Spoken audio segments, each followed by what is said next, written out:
pero no es así. Ya nos han dado muestras los universitarios de la pasión y el amor que tienen por nuestro país y nosotros debemos de corresponderles. Les voy a dar las cifras nada más del déficit que tienen algunas universidades. Por ejemplo, Morelos, 1,682 millones de pesos ya en este ejercicio. Chiapas, 2,322 millones. El Estado de México en una situación similar. Michoacán, Nayarit, Oaxaca, Sinaloa, Tabasco, Veracruz y Zacatecas. Para que entendamos la gravedad de esta situación, pues les estamos destinando a los jóvenes, por joven universitario, estamos destinando el recurso que antes se destinaba en el 2009, es decir, 9 años después les estamos destinando el mismo recurso per cápita por estudiante. Eso no puede ser. Les estamos destinando actualmente, en sus escaños, en el monitor tienen unas tablitas, les estamos destinando 51,000 pesos anuales por estudiante, mientras a un reo le destinamos más de 60,000 pesos. ¿Cómo es posible que estemos destinando más a los reos, a quienes cometieron un crimen, que a nuestros jóvenes estudiantes? Por eso, ya para concluir, solicito que se apruebe el punto de acuerdo. En su momento se ha destinado o se ha dirigido a la comisión correspondiente para que este Senado solicite respetuosamente a la Honorable Cámara de Diputados del Congreso General que en el presupuesto de egresos de la Federación correspondiente al ejercicio fiscal 2019 se dupliquen los recursos económicos destinados a la educación superior, que en este ejercicio son de 119,000 millones de pesos. Muchas gracias, señor presidente. Gracias, senador. Túrnese a la Cámara de Diputados por tratarse de un tema presupuestal. Se concede ahora el uso de la tribuna al senador Alejandro González Yáñez, del Grupo Parlamentario del Partido del Trabajo, para presentar un punto de acuerdo que exhorta a Caminos y Puentes Federales de Ingresos y Servicios Conexos a rebajar el costo del peaje en las casetas de las carreteras Durango-Mazatlán y Durango-Gómez Palacios.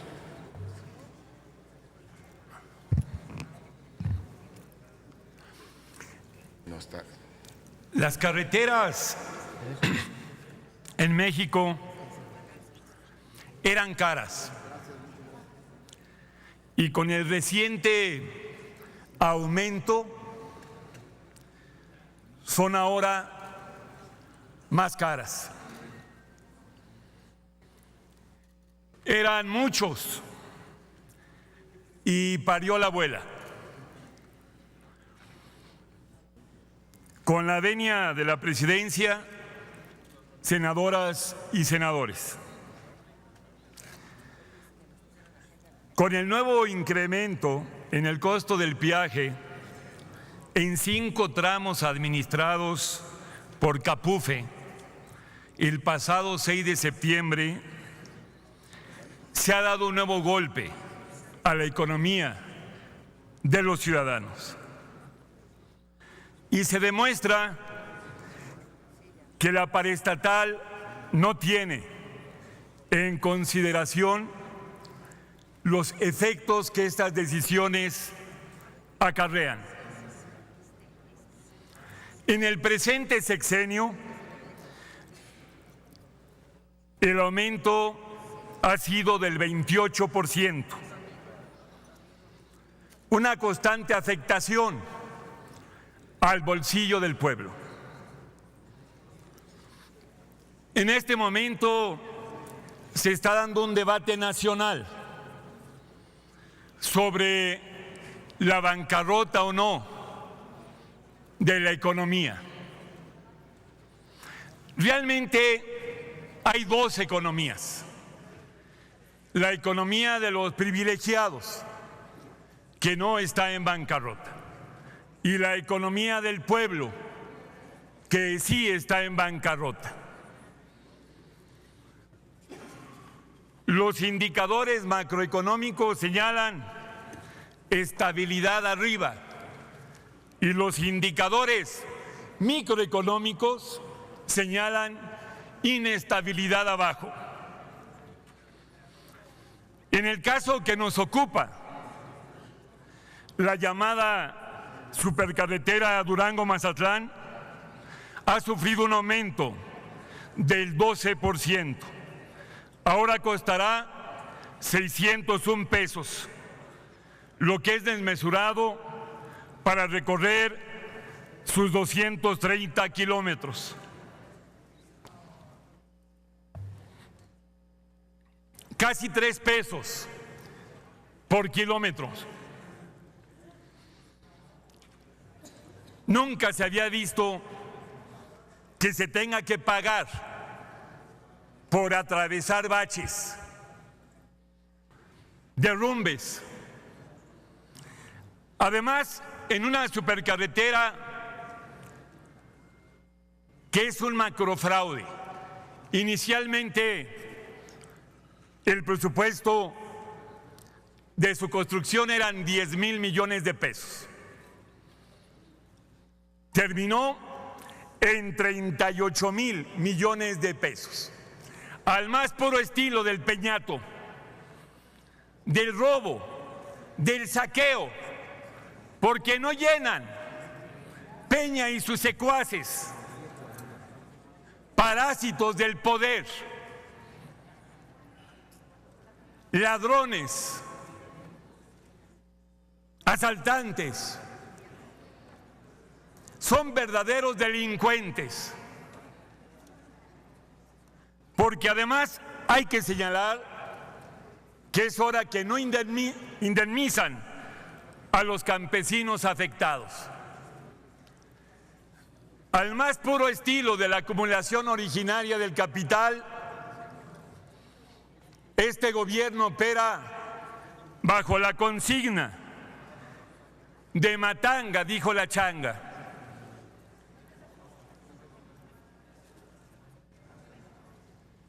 Lo bueno de Peña Nieto es que ya se va, pero nos deja una herencia y un legado de tragedia para nuestro pueblo.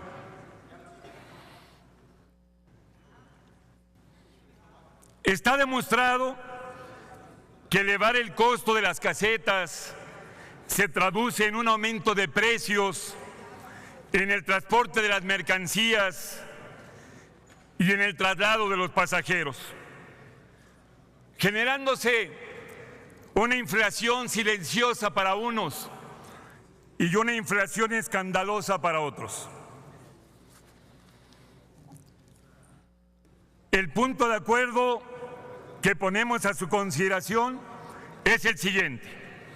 El Senado de la República exhorta a Capufe para que proceda a rebajar el costo del peaje en las casetas de las carreteras Durango-Mazatlán y Durango-La Laguna, las cuales dependen de su administración. Muchas gracias. Gracias, señor senador. Túrnese a la Comisión de Comunicaciones y Transportes. Sí, sonido en el escaño de la senadora Margarita Valdés. Gracias, presidente. Para sumarme a la propuesta del senador Gonzalo Yáñez en apoyo al Estado de Durango.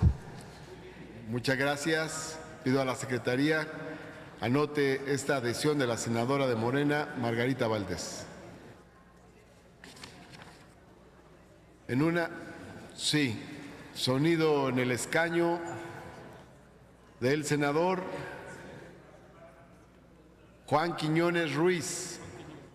Para sumarme también a esta propuesta. Pido se anote esta adhesión del senador de Movimiento Ciudadano, Juan Quiñones. Muchas gracias. En la segunda ronda de proposiciones tiene el uso de la tribuna el senador Cristóbal Arias Solís para presentar a nombre propio y del senador Ricardo Monreal, del Grupo Parlamentario de Morena, un punto de acuerdo que exhorta al Poder Judicial de la Federación a aplicar medidas de austeridad republicana en el ejercicio de su presupuesto. Adelante, senador. Gracias, señor presidente. Senadoras, senadores, Proposición con punto de acuerdo presentada por los senadores Ricardo Monreal Ávila y Cristóbal Arias Solís, por el que se exhorta al Poder Judicial de la Federación a aplicar medidas de austeridad republicana en el ejercicio de su presupuesto. Que suscribe el senador Ricardo Monreal Ávila, integrante del Grupo Parlamentario de Morena de la 64ª legislatura del Honorable Congreso de la Unión, con fundamento en lo dispuesto por el artículo 65, párrafo segundo de la Constitución Política de los Estados Unidos Mexicanos, así como por los artículos 8, fracción segunda, 276, numeral 1 del Reglamento del Senado de la República, someto a la consideración de esta soberanía proposición con punto de acuerdo al tenor de las siguientes consideraciones. En el Senado de la República aprobamos recientemente el acuerdo mediante el cual se establecen criterios y medidas de austeridad presupuestal dirigidos principalmente al ahorro y uso eficiente de recursos públicos. Ello en el marco de la nueva cultura de austeridad republicana que impulsa Morena para la Administración Pública Federal y que desde el año 2013 ha venido planteando cuando se propuso recortar los salarios de los altos funcionarios. Ya en el proyecto de ley de austeridad republicana presentado por Morena durante la pasada legislatura, se formuló el propósito de reorientar el destino de los recursos públicos hacia una mejor utilización en beneficio del desarrollo nacional de los mexicanos. La sociedad nos exige una verdadera racionalización del gasto público y esta demanda se debe traducir a la realidad presupuestal de los poderes legislativo, ejecutivo y judicial, así como de los organismos que gozan de autonomía constitucional. No es esta una simple idea, sino la aspiración firme de que logremos evitar el derroche de recursos que ha venido ofendiendo a nuestra sociedad. Municipios y las demarcaciones territoriales de la Ciudad de México se administrarán con eficiencia, economía, transparencia y honradez para satisfacer los objetivos a los que están destinados. Es de todos conocidos que en el próximo gobierno federal, que será encabezado por el presidente electo Andrés Manuel López Obrador, así como en las cámaras legislativas, en donde Morena es mayoría, ya se realizan importantes previsiones en materia de austeridad republicana en cuanto al ejercicio de recursos materiales, humanos, financieros, de lo cual es muestra este Senado de la República, como ya se ha mencionado. No obstante, vemos con preocupación en lo que toca al Poder Judicial de la Federación, estas medidas aún no se ven reflejadas en los recursos públicos asignados al mismo, cuyo presupuesto de egresos para el año 2018 ascendió a más de 71,000 millones de pesos. Así, un gran número de funcionarios del mencionado poder gozan actualmente de una gama de ingresos y beneficios como los que se enuncian a continuación, según está contenido en el Diario Oficial de la Federación, acuerdo por el que se autoriza la publicación del manual que regula las remuneraciones de los servidores públicos del Poder Judicial de la Federación para el ejercicio fiscal 2018, 27 de febrero de 2018. 1. Sueldo base. 2. Compensación garantizada o de apoyo. Sueldo básico. 4. Prestaciones nominales. 5. Sueldo tabular. 6. Percepciones ordinarias. 7. Percepciones extraordinarias. 8. Seguro de vida institucional. 9. Seguro colectivo de retiro. 10. Seguro de gastos médicos mayores. 11. Seguro de separación individualizada. 12. Aguinaldo. 13. Ayuda de gastos funerales. 14. ayuda por incapacidad médica permanente. 15, ayuda de anteojos. 15, estímulo por antigüedad. 16, estímulo por jubilación. 17, licencia prejubilatoria. 18, pago de defunción. 19, prima vacacional. 20, prima quinquenal. 21, asignaciones adicionales. 22, ayuda al personal operativo. 23, pago por riesgo. 24, ayuda por jornadas electorales. 25, reconocimiento especial. 26, ayuda de despensa. 27, estímulo con motivo del Día de la Madre. 28, estímulo del Día del Padre. 29, fondo para reserva individualizada. 30, pago de horas extraordinarias. Y 31, apoyos a la capacitación. Podemos mencionar entonces Tiempo, que, senador. le ruego me permita concluir, señor presidente, en unos minutos concluya. más. Podemos mencionar más de 1,400 plazas de magistrados de circuito y jueces federales que se encuentran ocupadas actualmente, quienes llegan a sumar remuneraciones brutas superiores a los 300,000 pesos mensuales entre el denominado sueldo tabular, prestaciones, seguros, fondos referidos con anterioridad, lo cual se divide en los siguientes rubros. Concepto: sueldo tabular, 212,340 para el magistrado de circuito, 192,157 juez de distrito, prestaciones de ley 38,425, magistrado de circuito 34,613 para el juez de distrito, pago por riesgo 60,000 al magistrado de circuito, 53,000 juez de distrito, seguros a la persona 5,945.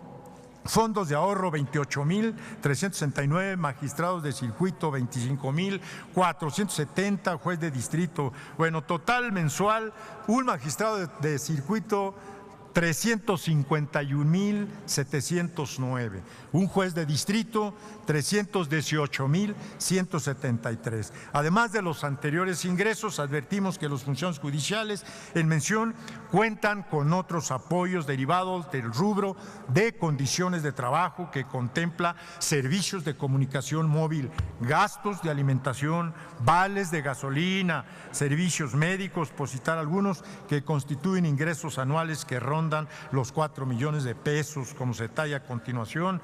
Concepto total bruto anualizado: un magistrado de circuito 4,220,508 pesos, juez de distrito 3,818,076, condiciones de trabajo 216,742, juez magistrado de circuito y juez de distrito 180,370. Gran total anualizado: un magistrado de circuito 4,437,250 pesos, un juez de distrito 3,998,446. Estamos hablando en conjunto, los sueldos de magistrados de circuito y jueces federales implican una erogación superior a los 8,000. Pueda concluir, senador. Concluyo ya Su en un tiempo momento. ha concluido. En un momento Ya. concluyo. Si consideramos el gasto, por ejemplo, también en plazas como las de choferes, de funcionarios del Poder Judicial de la Federación, suman más de 1,400 las ocupadas, que alcanzan prácticamente los 40,000 pesos mensuales cada una, con lo que se arriba a una remuneración bruta por cada uno de estos empleados, y tomando en cuenta todas sus prestaciones de más de 608,000 pesos al año por chofer, y en total es una cifra que alcanza los 900 millones de pesos al año, como se demuestra en el cuadro que se adjunta a esta proposición con punto de acuerdo. Termino.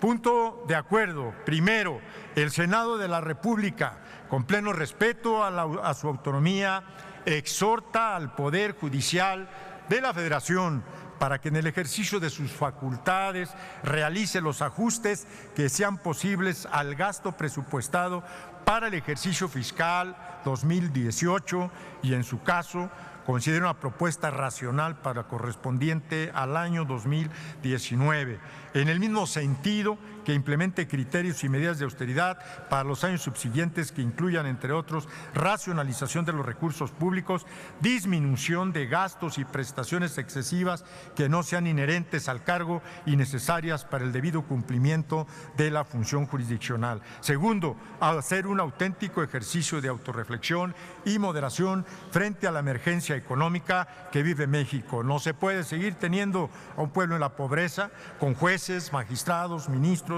y gobernantes que viven en la opulencia y los privilegios. Y tercero, finalmente, impulsar todas y todos quienes constituimos y realizamos alguna función pública en los poderes de la Unión, organismos autónomos, congresos locales y universidades públicas y gobiernos estatales, la austeridad y sobriedad como auténtica política de Estado. Senador, muchas concluya, gracias, por favor. señor presidente. Disculpe que haya abusado del tiempo. Muchas gracias por su paciencia.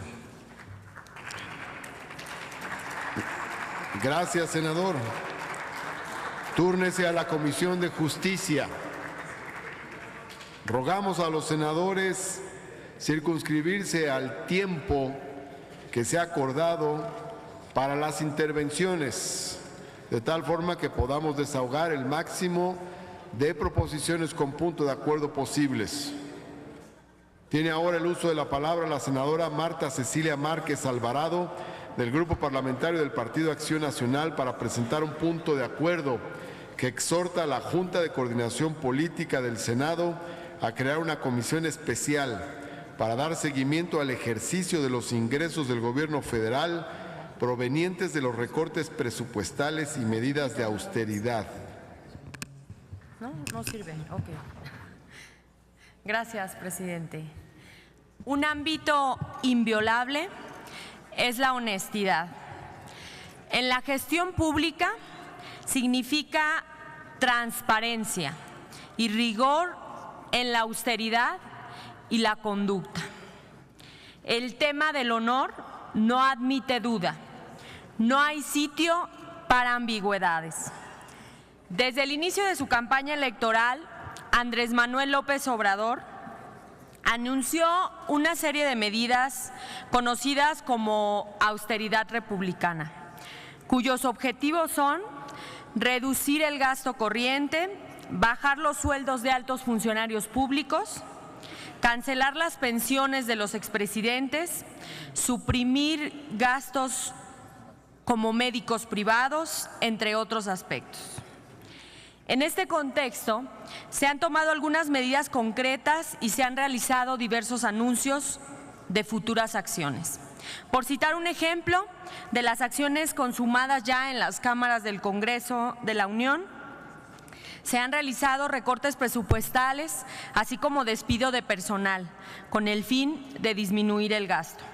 En cuanto a las acciones por venir, a partir de diciembre de este año, al iniciar oficialmente el nuevo gobierno, se realizarán recortes al gasto similares en la Administración Pública Federal.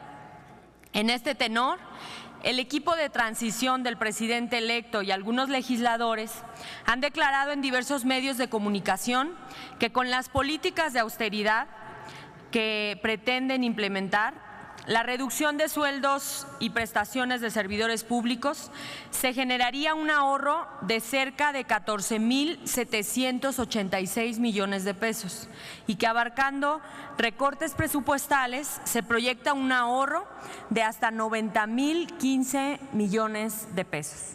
De acuerdo con lo establecido en la Ley de Ingresos de la Federación, para el ejercicio fiscal 2018, las principales fuentes de ingreso para el gobierno federal por concepto de impuestos, se espera recaudar por concepto de impuestos sobre la renta 1,56 billones de pesos, por concepto de impuesto al valor agregado 876 millones de pesos, por concepto de impuesto especial sobre producción y servicios, un monto de 421,000 millones de pesos, y por ingresos de organismos y empresas, 1,19 billones de pesos.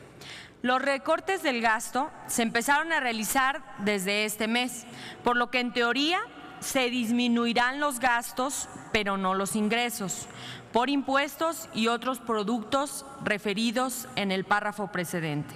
Es decir, el gobierno federal seguirá recibiendo ingresos por los impuestos referidos y los ingresos por organismos y empresas. En consecuencia, es necesario que esos recursos ahorrados sean distribuidos y ejecutados con absoluta transparencia.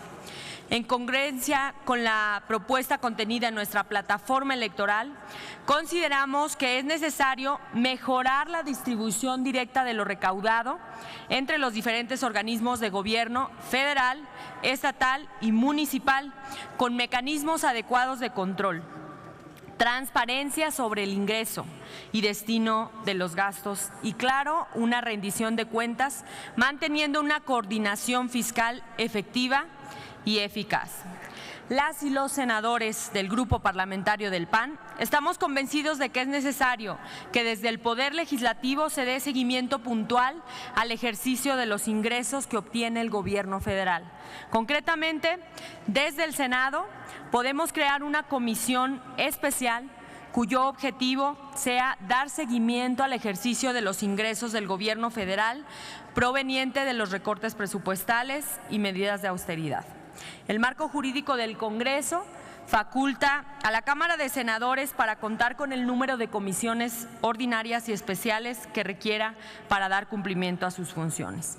Históricamente, el Partido Acción Nacional ha propuesto y buscado múltiples medidas de austeridad, por lo que en el fondo compartimos los motivos de la llamada austeridad republicana. Sin embargo, estamos convencidos de que es necesario acompañar las buenas intenciones de acciones muy concretas.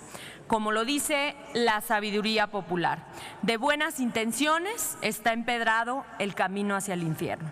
Es por esto que proponemos el siguiente punto de acuerdo.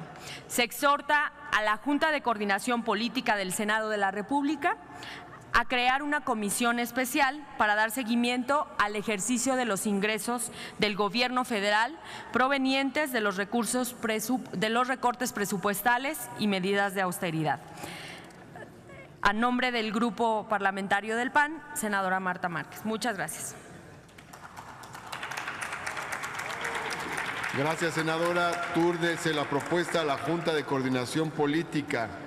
Enseguida tiene el uso de la palabra el senador Jorge Carlos Ramírez Marín, del Grupo Parlamentario del Partido Revolucionario Institucional, para presentar un punto de acuerdo por el cual se exhorta a incluir en la política nacional en materia de sanidad animal medidas para la preservación de las abejas.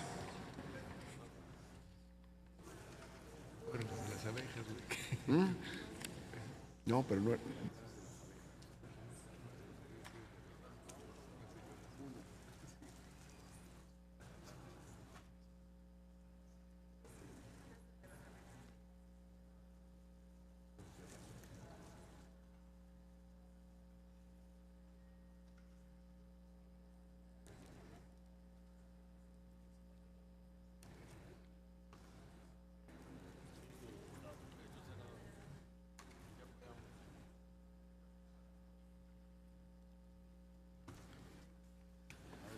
Con su permiso, señor presidente. Estimados amigos senadores y senadoras, en una sesión tan importante donde hemos hablado de temas tan importantes, la austeridad, el control presupuestal, la vigilancia del uso de los recursos, los exhortos a los otros poderes, créanme que pensé varias veces venir a exponerles este asunto. No lo haría si no hubiera concluido que es extraordinariamente importante. Nada más y nada menos se trata del fin del mundo. Exageras, mi querido Ramírez Marín, si generalmente cuando se tratan estos asuntos todos pensamos que estamos exagerando. El presidente de la aún más poderosa nación del mundo dice que el cambio climático no existe y la nación más industrial del mundo se niega a tomar medidas para disminuir el efecto del cambio climático seguramente porque piensa que es más importante saciar el hambre de más de 1.000 millones de personas que el futuro de 7.000 millones de personas. Ese es el tema con las abejas. Nada más y nada menos que la posibilidad de que nuestra especie deje de existir. Y ojalá fuera a dejar de existir en un solo momento, como podría ocurrir en un evento nuclear, pero no, será una secuencia de sufrimiento lento y prolongado. Primero vendrá el hambre y después las guerras propiciadas por el hambre. Y todo esto debido a una sola especie, las abejas. Increíble usar la tribuna para hablar de las abejas. En primer lugar, se los debo. En segundo lugar, estoy convencido y lo voy a hacer cuantas veces sea necesario hasta que el Poder Legislativo decida, como han hecho en otros países, tomar medidas radicales para la preservación de las abejas, de los apicultores, de la apicultura. Hasta que no estemos totalmente convencidos que sin abejas no vamos a tener futuro. Y no hay abejas sin apicultores, no hay abejas sin apicultura. El 70% de los alimentos que consumimos dependen de la polinización. Y la realidad hoy declarada por la FAO es que se ha extinguido el 35% de los invertebrados, principalmente las abejas, que fomentan la polinización. Otros países han tomado ya medidas radicales, específicamente la prohibición de determinados plaguicidas. Claro, estamos expuestos a dos cosas. Nosotros creemos más en la inmediatez. Incluso en el Poder Legislativo, o particularmente en el Poder Legislativo, los asuntos que están en los medios suelen ser más importantes para los legisladores. Y las abejas, pues, no han podido luchar mucho para aparecer en los medios. Si se estuvieran extinguiendo las vacas, créanme, ya hubiéramos tomado medidas radicales. Pero se extingue una especie que en un solo evento en el estado de Quintana Roo, un solo error técnico ocasionó la muerte de millones de abejas. 42,000 familias en México dependen de la apicultura, dependen de las abejas. Curiosamente, en la península de Yucatán se concentra casi el 35% de esas familias. Curiosamente, el riesgo ambiental en la península de Yucatán es quizá uno de los mayores en el país, sobre todo en Quintana Roo y en la selva baja de Yucatán. Amigos, sí es importante hablar de las abejas. Me he permitido distribuirles el punto de acuerdo y deliberadamente no pedir que sea de urgente resolución, porque lo que espero es que antes de que ustedes decidan firmar el punto que les distribuimos, haya una larga reflexión y, si se puede, una conversación con los productores de miel de sus estados. Les van a decir que esto que estamos señalando hoy es cierto. Están desapareciendo las abejas. Los mayas, generalmente conocidos por su sabiduría, usaban una sola palabra para designar miel y abeja. La miel era un premio, un regalo que la naturaleza les concedía, que los dioses le concedían. Miel y abeja dicen cap.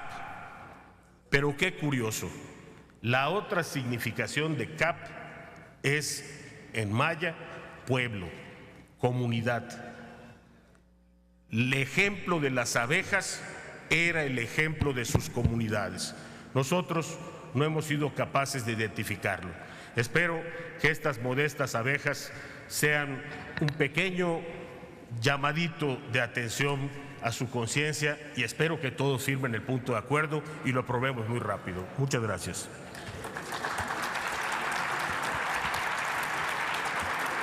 Túrnese a la Comisión de Agricultura, Ganadería y Desarrollo Rural. Tiene ahora el uso de la tribuna la senadora Verónica Delgadillo García para presentar a nombre de los senadores del Grupo Parlamentario de Movimiento Ciudadano un punto de acuerdo por el que se cita comparecer a la titular de la Secretaría de Desarrollo Agrario, Territorial y Urbano.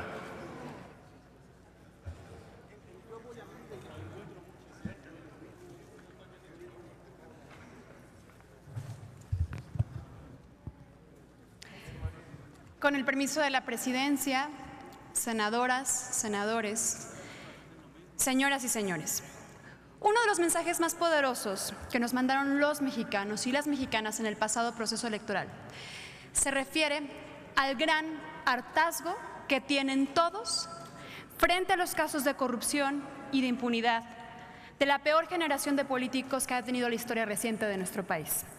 El caso de Rosario Robles es uno de estos casos.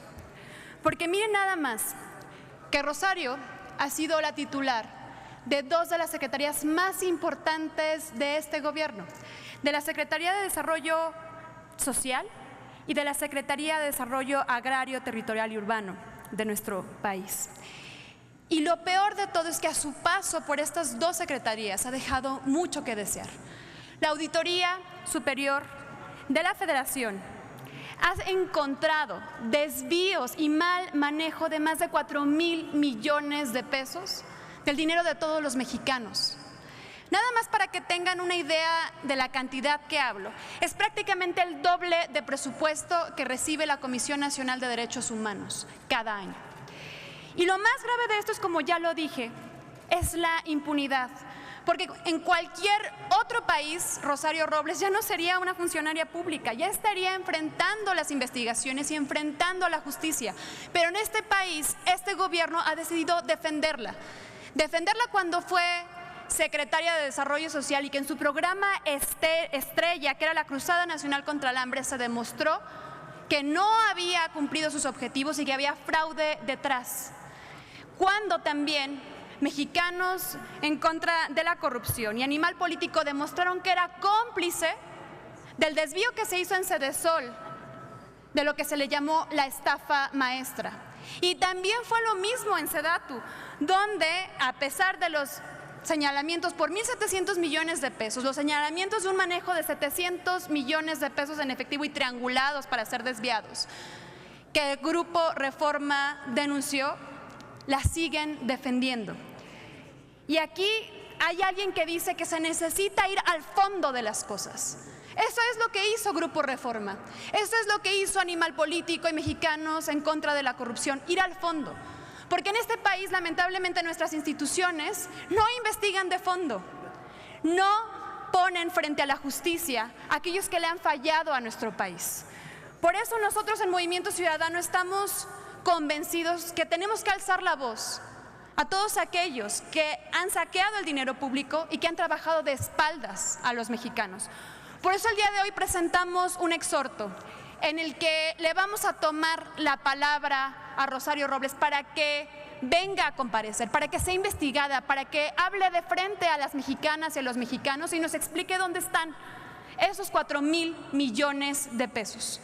Miren, aprovechando que tengo tiempo, quiero cerrar mi participación retomando una de las demandas que esta mañana hicimos los senadores de Movimiento Ciudadano y que acompaña una demanda que han tenido millones de mexicanos por los últimos años. Porque en este Senado tenemos congelada la minuta para eliminar el fuero. Ese escudo protector que permite que políticos corruptos se salgan con la suya, que permite que Roberto Sandoval, Rodrigo Medina, Javier Duarte, César Duarte no enfrenten la justicia. Por eso yo le quiero decir al presidente electo y a la mayoría de Morena que el Bester Gordillo no es un chivo expiatorio, que Rosario Robles no es un chivo expiatorio, que Javier Duarte no es un chivo expiatorio. Y hoy les quiero decir que este país no puede aguantar más y que si en verdad le quieren cumplir al pueblo, les repetimos, aquí están los votos de Movimiento Ciudadano para sacar adelante esa minuta y eliminar por una vez por todas el fuero, para llevar a todos aquellos políticos corruptos a enfrentar la justicia. ¿Es cuánto? Túrnese a la Comisión de Gobernación. Tiene ahora la palabra el senador Alejandro González Yáñez para presentar, a nombre del Grupo Parlamentario del Partido del Trabajo, un punto de acuerdo que exhorta a destinar un muro de honor en el Salón de Plenos de la Cámara de Senadores para colocar en letras doradas la inscripción Movimiento Estudiantil Popular Democrático de 1968.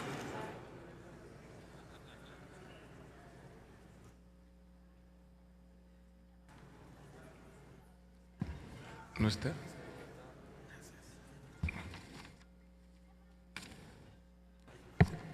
Por no encontrarse presente el senador, pasaríamos a la tercera ronda de proposiciones.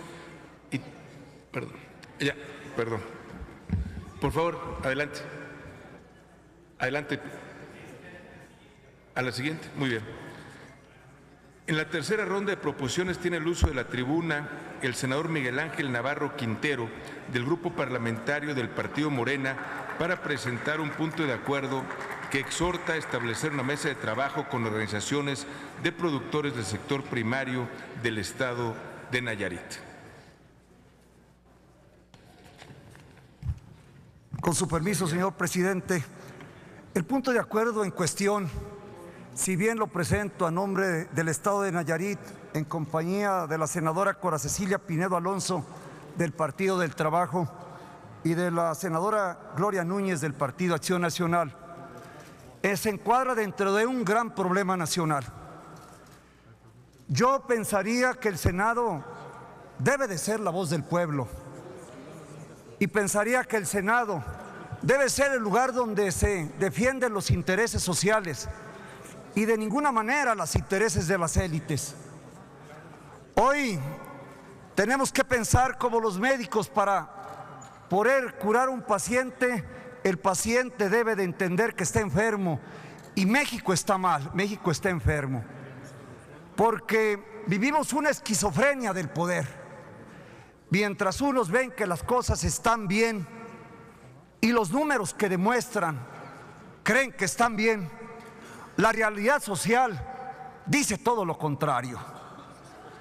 Nayarit, un estado inmensamente rico, con áreas turísticas de clase mundial, pero también tenemos pobreza de clase mundial.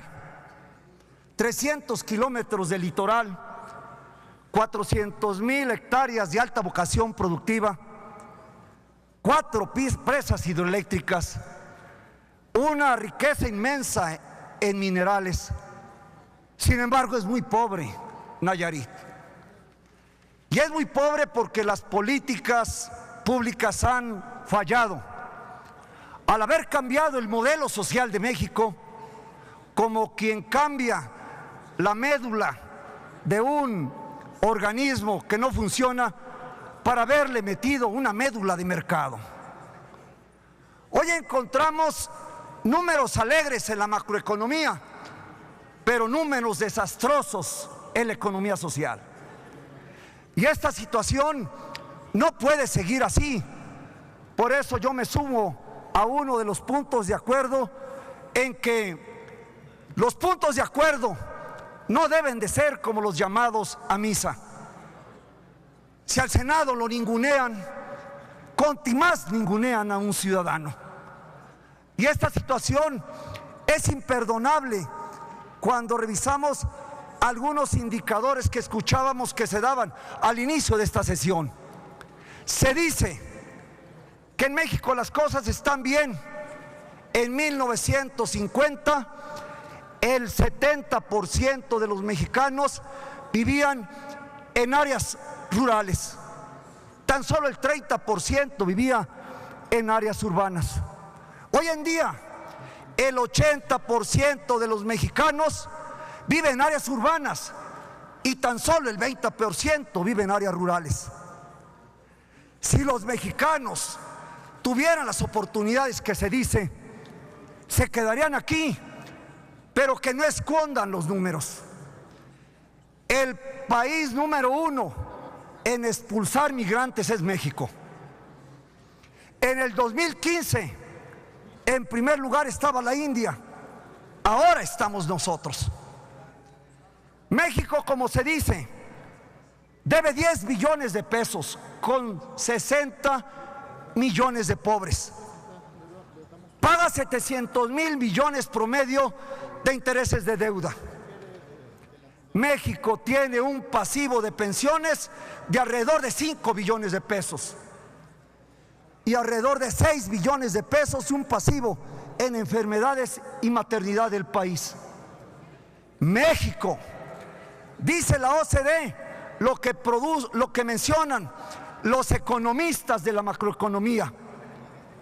México sí tiene un desarrollo económico, pero sin inclusión social.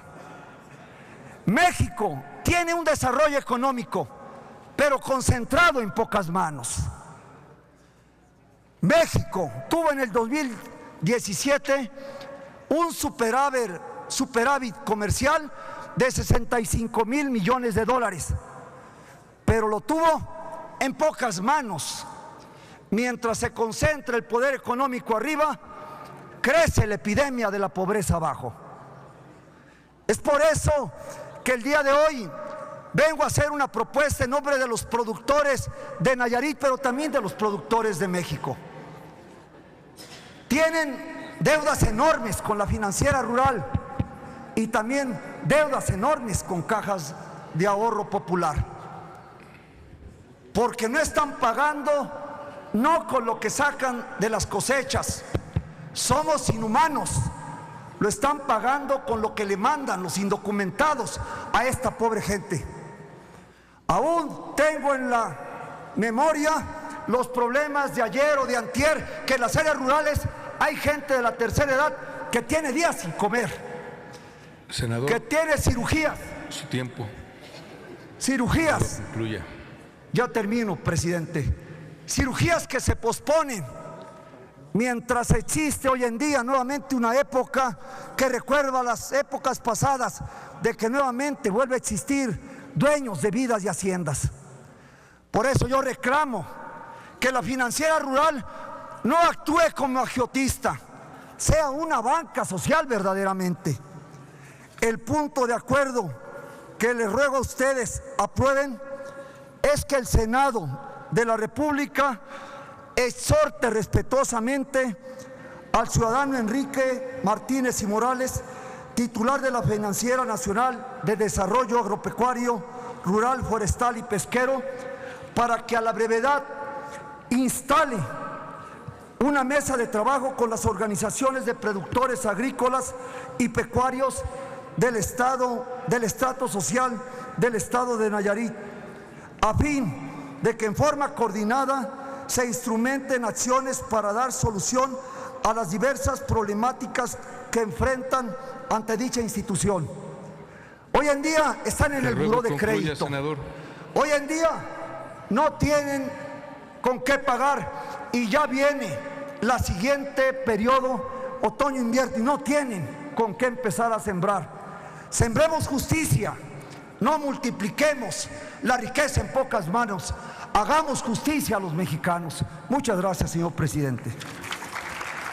Túrnese a la Comisión de Agricultura, Ganadería y Desarrollo Rural. Recibimos, como había dado cuenta anteriormente, del senador Alejandro González Yáñez, un punto de acuerdo que exhorta a destinar un muro de honor en el Salón de Plenos de la Cámara de Senadores para colocar en letras doradas la inscripción Movimiento Estudiantil Popular Democrático de 1968, el cual se turna a la Junta de Coordinación Política. Enseguida tiene el uso de la tribuna el senador Víctor Fuentes Solís, del Grupo Parlamentario del Partido Acción Nacional, para presentar un punto de acuerdo que exhorta a diversas autoridades a suspender el aumento a las tarifas de transporte público en el estado de Nuevo León. Ojalá. Compañeras senadoras, compañeros senadores, el incremento en el costo de los combustibles ha pegado fuertemente en el bolsillo de todos los ciudadanos en México, pero lamentablemente también ha tenido un efecto nocivo al ser un factor para la escalada de precios, particularmente en aquellos servicios asociados o vinculados al transporte de mercancías y de personas, como es el caso del transporte público de pasajeros, en donde el incremento en los combustibles, particularmente en el diésel, han presionado a los concesionarios y empresarios del transporte público a solicitar el incremento de precios en prejuicio de los ciudadanos, de sus familias y muy lamentablemente y especialmente en los que menos tienen, de los estratos más vulnerables, de obreros, de trabajadores que obtienen salarios muy bajos. En Nuevo León, esta situación es grave y está por suceder algo lamentablemente indeseable. El gobernador del estado de Nuevo León, el Bronco, aun y cuando en su campaña prometió bajar el costo del transporte y mejorar sus condiciones, cosa que no ha sucedido, ha cedido a estas presiones de transportistas que, amparados ante el gasolinazo, exigen el aumento en las tarifas.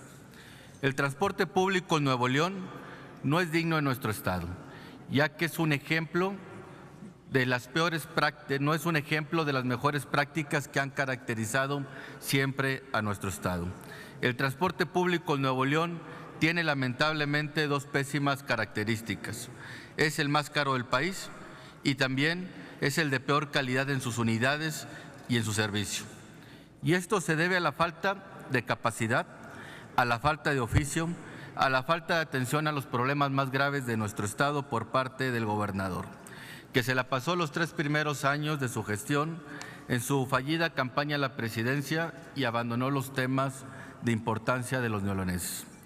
Contrario, por ejemplo, a lo que sucede en otras partes del país, como aquí en esta ciudad, en la Ciudad de México, donde tan solo en esta calle, en esta gran avenida que está enfrente, Paseo de la Reforma, se cuenta con un transporte de vanguardia, eficiente, barato.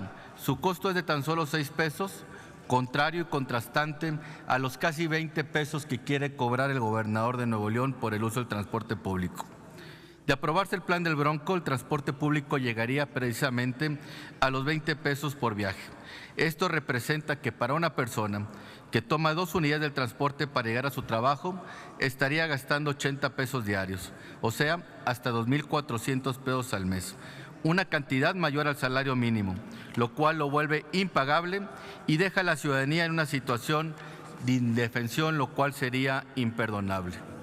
Compañeros de los distintos partidos políticos, acudo a ustedes con todo respeto, exigiendo y solicitando su generosidad para el Estado de Nuevo León, que le ha dado muchas satisfacciones a México, para que en este momento sea aprobado el siguiente punto de acuerdo por obvia y urgente resolución. Único, el Senado de la República exhorta al gobernador del Estado de Nuevo León, Jaime Rodríguez Calderón, para que suspenda de inmediato el posible aumento en las tarifas del transporte público en esta entidad federativa. Y en cuanto se entre el análisis del presupuesto de ingresos, se considera eliminar y reintegrar el IEPS a los combustibles utilizados por el transporte público a manera de evitar en el siguiente año el aumento en las tarifas. Por el bien de las familias neolonesas, apelo a su sensibilidad para que este Senado de la República se pronuncie. Por lo tanto, señor presidente, le solicito someter a votación conforme al reglamento. Si se considera de urgente, yo voy a resolución el punto de acuerdo para estar en posibilidades de aprobarlo en esta misma sesión. Por su atención, muchas gracias. Como ha sido solicitado y con fundamento en lo dispuesto por los artículos 109 y 110 del reglamento, consulte la Secretaría de la Asamblea en votación económica si el anterior asunto se considera de urgente resolución. Consulto a la Asamblea en votación económica si el anterior asunto se considera de urgente resolución y se pone a discusión de inmediato. Quienes estén por la afirmativa, a favor de levantar la mano.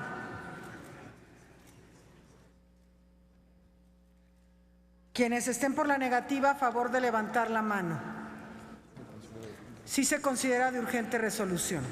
En consecuencia, está a discusión la propuesta. Consulte la Secretaría de la Asamblea en votación económica si es de aprobarse la consulta presentada.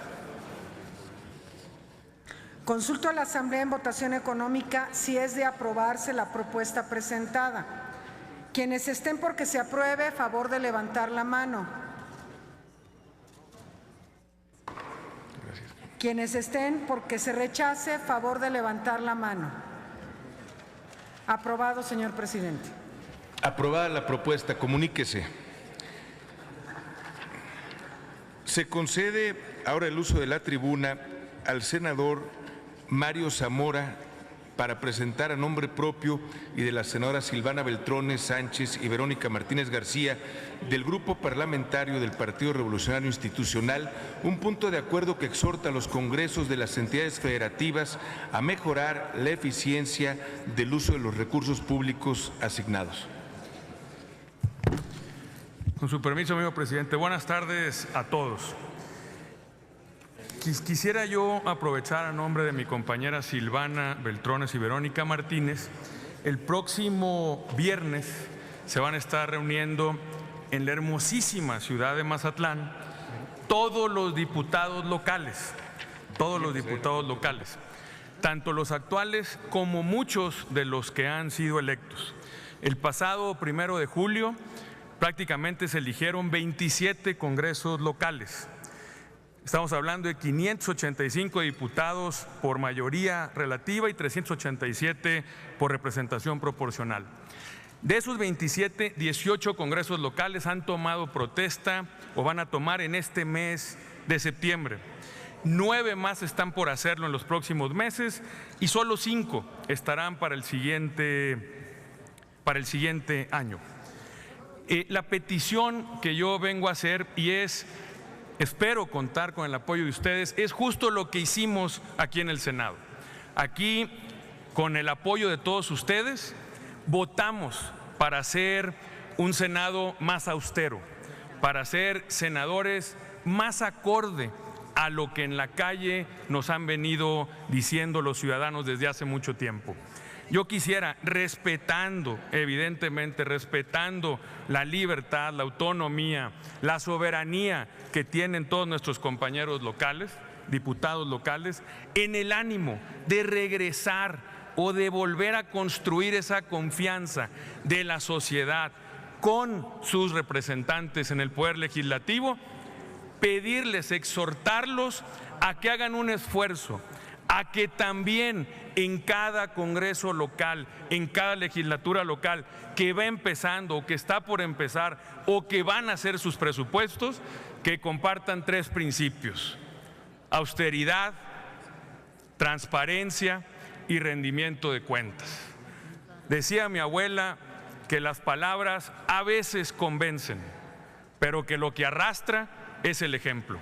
Yo creo que aquí todos, compañeros, hemos puesto un ejemplo de haber hecho ese gran esfuerzo, de ser congruentes y de volver a construir esa autoridad moral. Ojalá y que no quede solo aquí en el Senado y que todos que tenemos amigos, conocidos o alguna cierta relación con nuestros compañeros diputados locales en todo el territorio nacional, los exhortemos a ello. Es cuanto, amigo presidente. Túrnese a la Comisión de Gobernación. En una cuarta ronda de proposiciones tiene el uso de la tribuna la senadora Rocío Adriana Abreu del Grupo Parlamentario del Partido Morena para presentar un punto de acuerdo relativo al incendio de la embarcación Titán 2 cerca de la playa Bamita en Ciudad del Carmen, Campeche.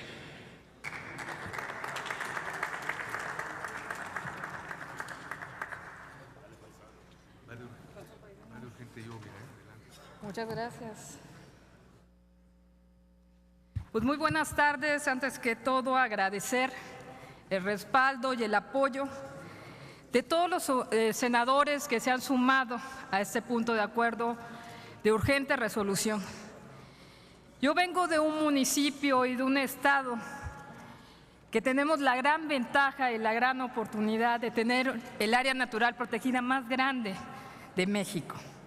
En esta se converge el área más importante para la generación de una especie tan importante como es el delfín Y también tenemos base de la economía del Golfo de México, como son todo lo relacionado con los barcos de ostiones, como es algo tan importante como es el mangle para la conservación del medio ambiente, algo que compartimos con Tabasco, con Veracruz, con Campeche y con Yucatán.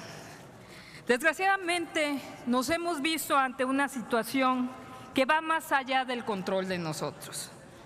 Como una sonda petrolera sumamente importante a nivel nacional, tenemos la industria pesquera, tenemos la industria camaronera, tenemos la industria petrolera y sufrimos un tema relacionado con embarcaciones de oceanografía. Estas fueron intervenidas y hoy en día, después de huracanes y algunas cuestiones climáticas, 5 de ellas encallaron y otras con riesgo de hundirse, se encuentran dentro del Golfo, pero sobre todo del área natural protegida Laguna de Términos. Hace poco tiempo, no tenemos más de 10 días, el Titán 2 se incendió. Y no solo estamos preocupados, como han señalado desde hace mucho tiempo y muchos años, grupos ambientalistas, los pescadores, las mujeres que se dedican al tema de la jaiba, los bancos de ostiones, las áreas naturales protegidas, la conservación del medio ambiente, que se han hecho denuncias constantes ante Profepa, ante Semarnat, ante la Capitanía de Puertos. Y hasta el día de hoy no hemos recibido respuesta alguna. Yo me siento en un doble compromiso. Primero que nada, porque soy una mujer comprometida, como somos todos los que estamos aquí, de proteger el medio ambiente. Necesitamos tomar acciones pertinentes en ello. Y necesitamos también pedirle a la autoridad que lo haga. Yo también vengo de ser delegada de Semarnat. Y como delegada de Semarnat me empeñé en tratar de buscar la voz de Profepa y de Capitanía de Puertos para que pudiéramos mover estas 5 embarcaciones.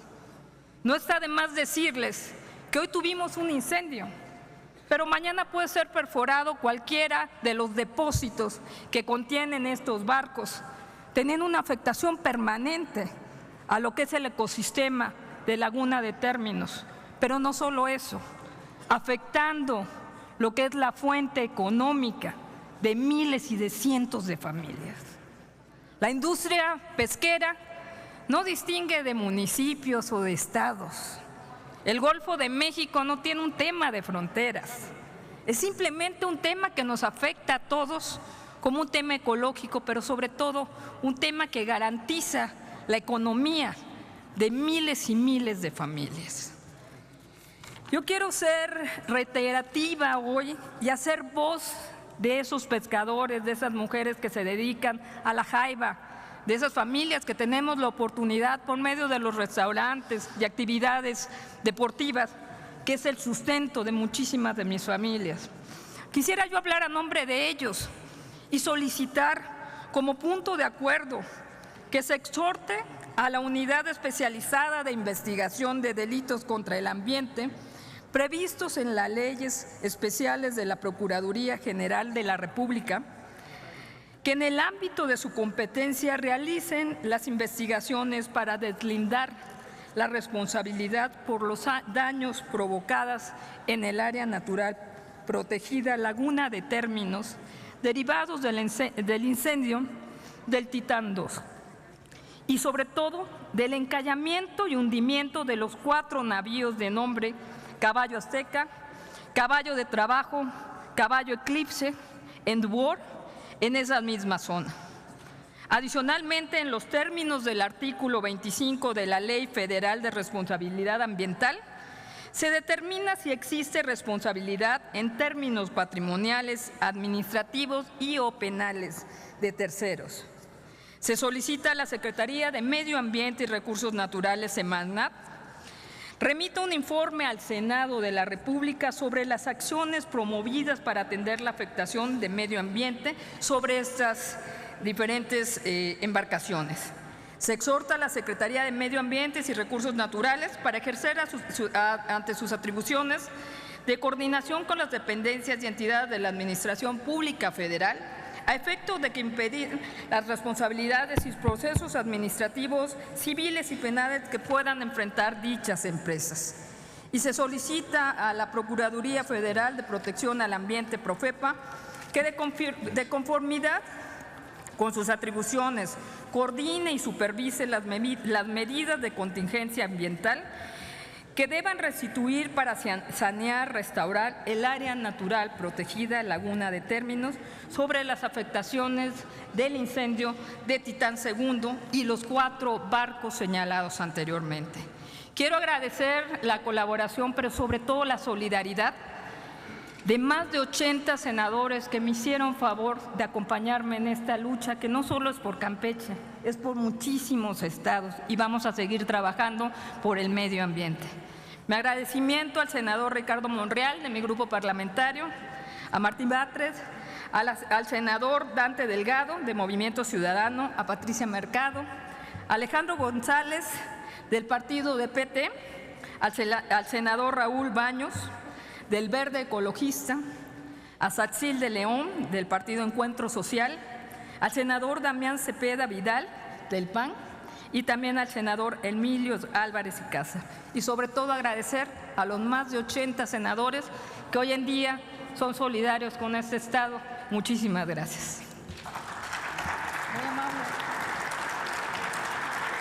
Como ha sido solicitado y con fundamento en lo dispuesto por los artículos 109 y 110 del reglamento, consulte la Secretaría a la Asamblea en votación económica si el anterior asunto se considera de urgente resolución. Consulto a la Asamblea en votación económica si el anterior asunto se considera de urgente resolución y se pone a discusión de inmediato. Quienes estén por la afirmativa, favor de levantar la mano. Quienes están por la negativa, favor de levantar la mano. Sí se considera de urgente resolución, señor presidente. En consecuencia, está a discusión la propuesta. Al no haber oradores, se solicita a la Secretaría en votación económica consulte a la Asamblea si es de aprobarse la propuesta. Consulto a la Asamblea en votación económica si es de aprobarse la propuesta presentada. Quienes estén por la afirmativa, para que se apruebe, favor de levantar la mano.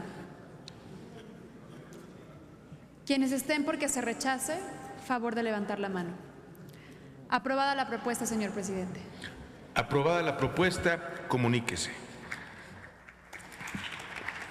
Tiene ahora la palabra el senador Marco Antonio Gama, del Grupo Parlamentario del Partido Acción Nacional, para presentar un punto de acuerdo que exhorta al titular de la Secretaría de Medio Ambiente y Recursos Naturales a realizar una inspección exhaustiva en la Huasteca Potosina e informar sobre la existencia o no de la práctica del fracking.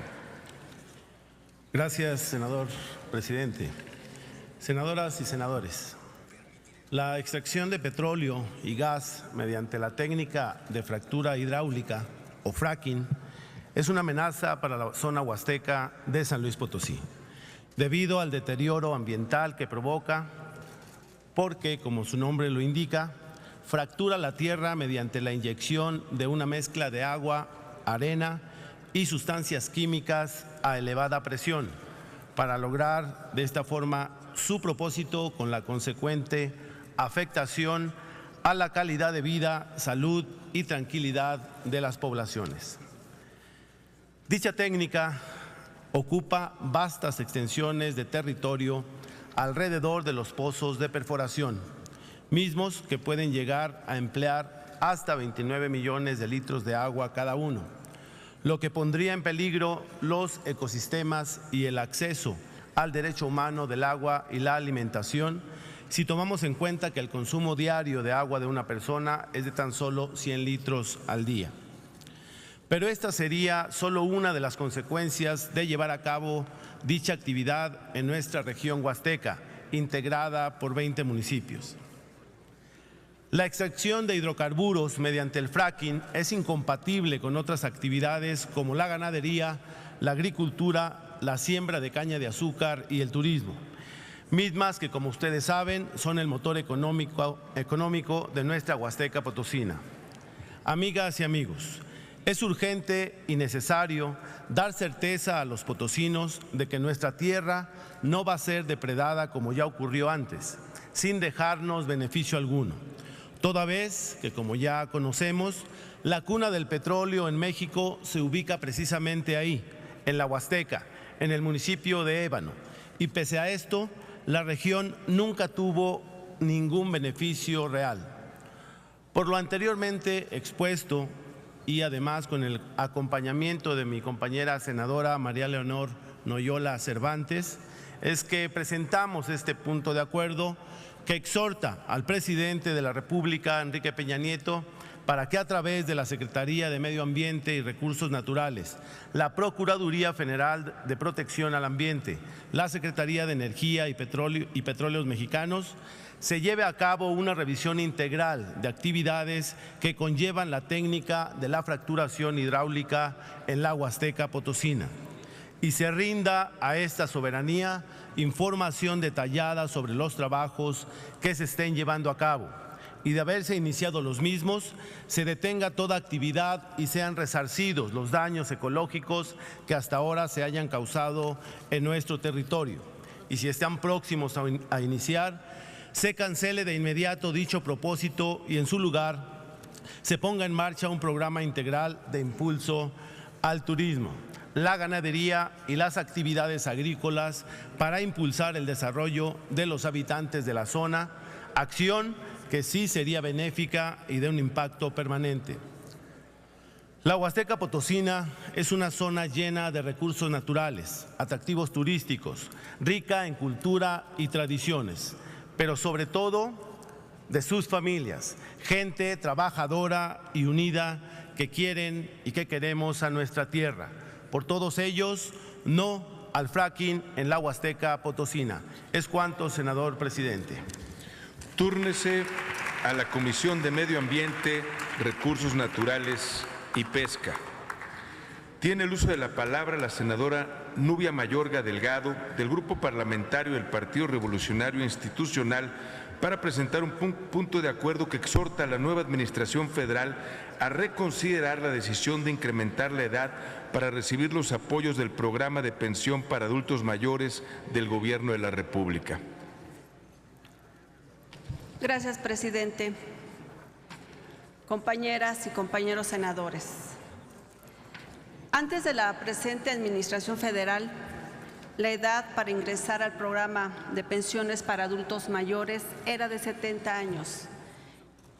En esta administración se bajó a 65 años y con un solo objetivo, de que más mexicanos pudieran estar recibiendo este programa.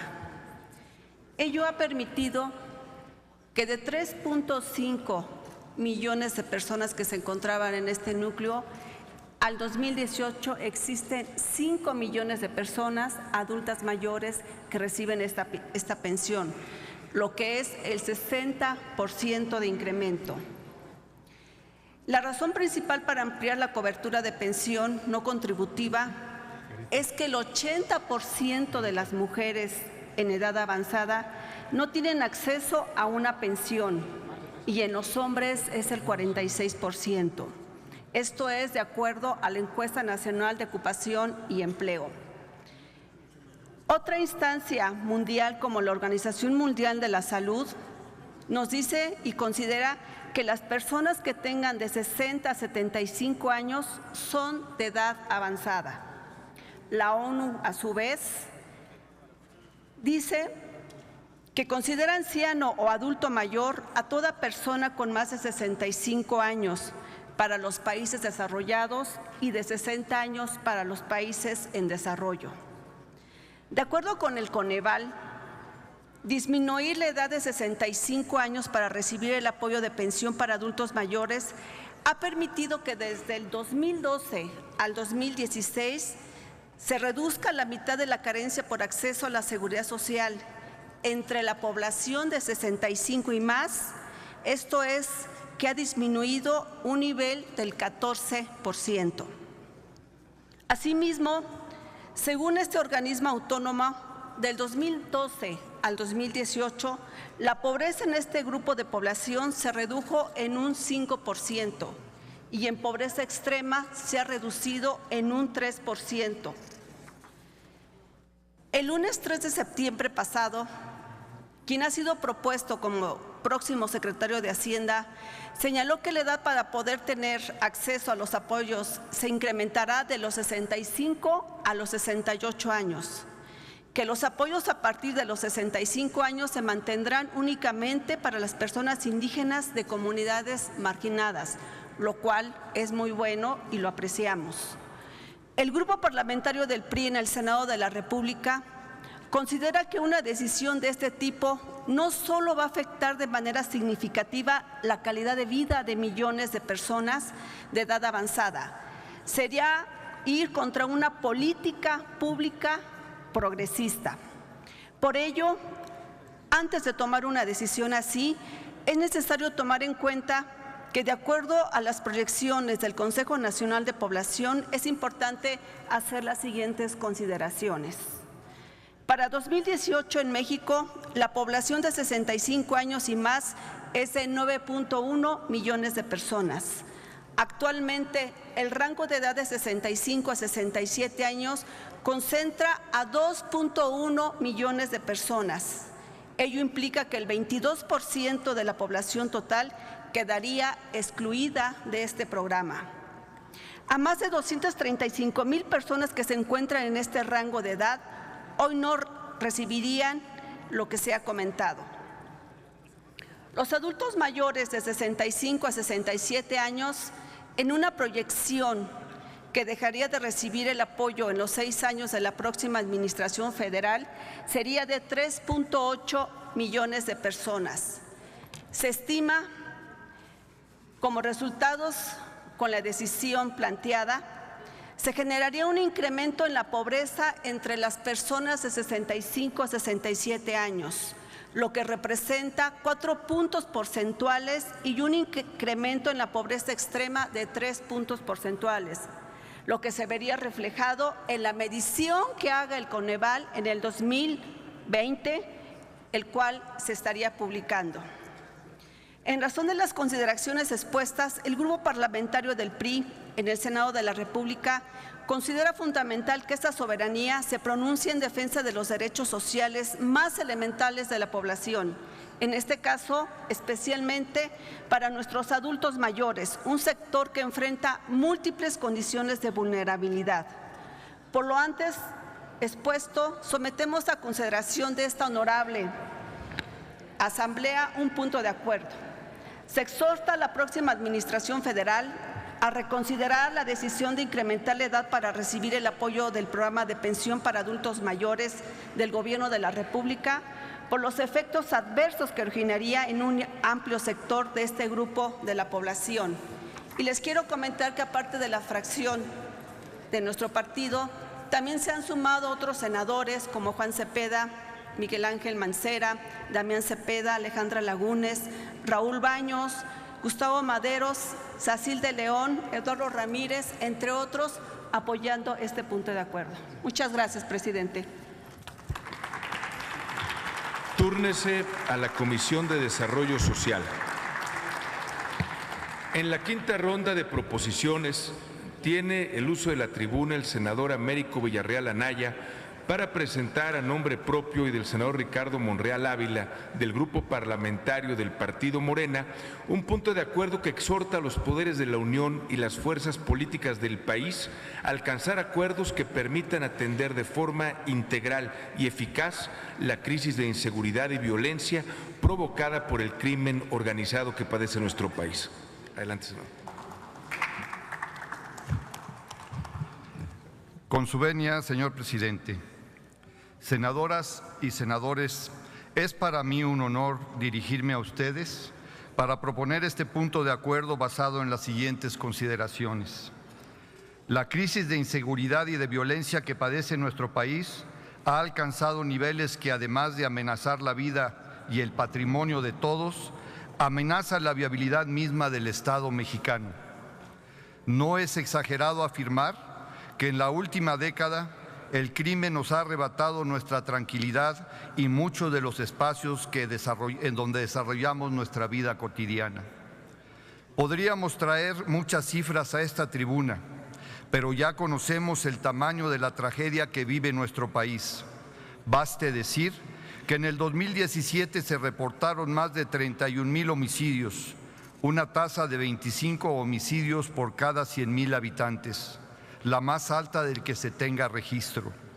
Ante este escenario, surge un conjunto de preguntas que requieren respuesta, pero que también ameritan una profunda reflexión. ¿Acaso ninguna de las autoridades responsables de las instituciones de seguridad del país se dio cuenta en estos años de la urgente necesidad de contener la violencia? ¿Nadie pensó en la necesidad de una mayor coordinación para atender los problemas de forma eficaz? Por otra parte, si existen innumerables evidencias de que la estrategia de combate al crimen organizado, desde una perspectiva estrictamente policial y militar, no funciona y que solo ha generado más violencia y muerte, cabe preguntarse, ¿nadie en el gobierno se dio cuenta de la urgencia de una mayor capacitación, investigación y sobre todo inteligencia? ¿Nadie pensó en que la tranquilidad y el bienestar de las personas y las comunidades debieron ser los ejes de la estrategia? ¿Acaso para las autoridades no eran importantes los resultados sociales de sus acciones y omisiones? Ninguno se dio cuenta que al terminar el día y al regresar a casa con la familia, todos sufrimos lo que dicen las estadísticas. ¿En qué momento el Estado mexicano, en todos sus niveles, renunció a cumplir con una de sus obligaciones primigenias? De entre todas las preguntas, una adquiere especial vigencia. ¿Hasta cuándo? ¿Hasta cuándo permitiremos que la impunidad siga nutriendo esta espiral de violencia y horror que padece México? Compañeras y compañeros legisladores, el problema es grave y requiere atención inmediata. El eco de la voluntad ciudadana expresada en las urnas el 1 de julio resuena con fuerza en esta Cámara y nos exige resultados. Como hemos señalado, es necesario establecer una estrategia integral basada en capacitación, coordinación, inteligencia y combate a la corrupción, para garantizar una actuación eficaz y precisa del Estado mexicano en la atención del fenómeno criminal. Sin duda, un paso importante en este sentido será aprobar la Ley Orgánica de la Fiscalía General de la República, elaborada por el equipo del presidente electo y organizaciones de la sociedad civil. Pero sobre todo, será necesaria una estrategia que tenga como cimiento el bienestar y el desarrollo de las personas y las comunidades. Antes de concluir, resulta importante señalar que solo podremos transformar el país y responder a los anhelos de los mexicanos si nos acercamos a la verdad de una nación marcada por el dolor y la impotencia, la verdad de miles de familias rotas que han sido víctimas de la violencia y también de la indolencia gubernamental. Por lo anterior expuesto y fundado, someto a la consideración de esta Asamblea el siguiente punto de acuerdo. Primero, el Senado de la República exhorta a la Procuraduría General de la República, a los órganos de inteligencia del Estado mexicano y a las instituciones de seguridad pública de las entidades federativas a coordinarse y a redoblar esfuerzos en la realización de acciones para un combate eficaz del crimen organizado y dar cumplimiento con su obligación básica de salvaguardar la vida, el patrimonio y la integridad de los mexicanos. Segundo, el Senado de la República exhorta a la Cámara de Diputados a establecer los acuerdos que permitan trabajar en conferencia para evaluar el desempeño de la estrategia de combate al crimen y, en su caso, aprobar las reformas legales que sean necesarias para atender de forma integral la crisis de inseguridad y violencia que padece nuestro país. Tercero, el Senado de la República exhorta a las fuerzas políticas con representación en el Congreso de la Unión a dar seguimiento y atender de manera puntual las conclusiones de los diálogos por la paz, la verdad y la justicia. Es cuanto, señor presidente. Túrnese a la Comisión de Seguridad Pública. Tiene ahora el uso de la palabra la senadora Alejandra Noemí Reynoso Sánchez, del Grupo Parlamentario del Partido Acción Nacional, para presentar un punto de acuerdo que exhorta a fortalecer la lucha contra el contrabando técnico e informar sobre el seguimiento a las preocupaciones expresadas por la industria textil, vestido y calzado. Con su permiso, senador presidente. El pasado 8 de marzo del presente año, los ministros de 11 países que en su momento integraban el Acuerdo de Asociación Transpacífico, el TPP, mejor conocido así por sus siglas en inglés, firmaron la nueva versión de este acuerdo, denominada como Tratado Integral y Progresista de Asociación Transpacífico, el CPTPP. En un intento de mantener viva la iniciativa de integración entre las cuencas americana y asiática del Océano Pacífico, ya sin la presencia de Estados Unidos.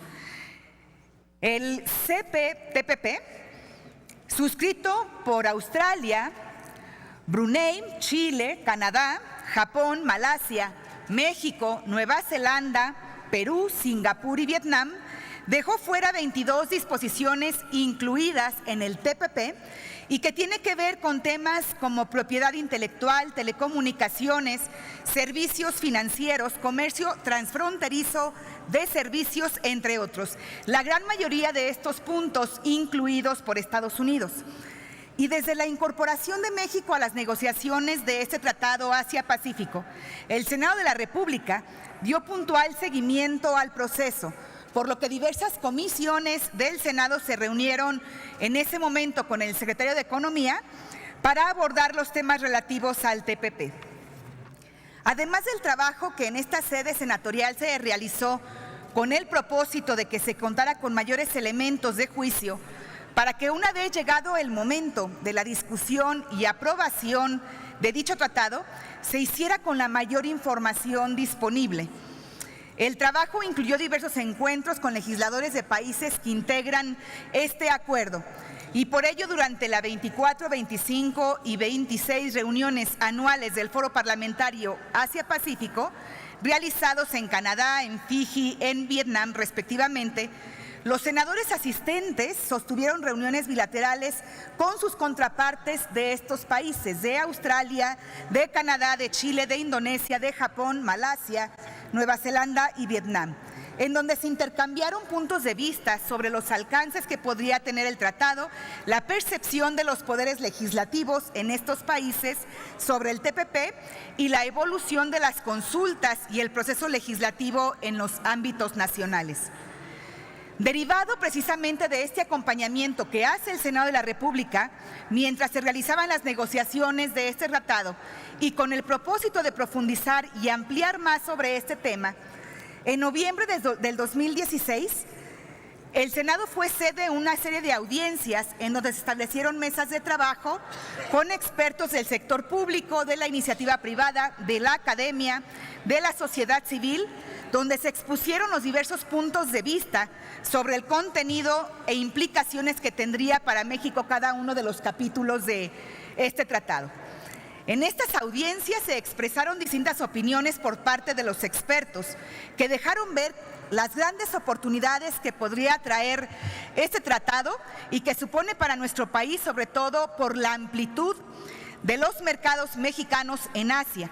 No obstante, también hubieron sectores que manifestaron una gran preocupación al verse vulnerados en sus oportunidades de crecimiento y mayor desarrollo, como es el caso con la industria textil, vestido y calzado. Una vez agotadas las negociaciones por los estados partes del Tratado Integral y Progresista de Asociación Transpacífico y después de ser firmado por el presidente Peña Nieto, Este documento fue remitido al Senado de la República con el propósito de dar cumplimiento a lo que señala la Constitución Política de los Estados Unidos Mexicanos.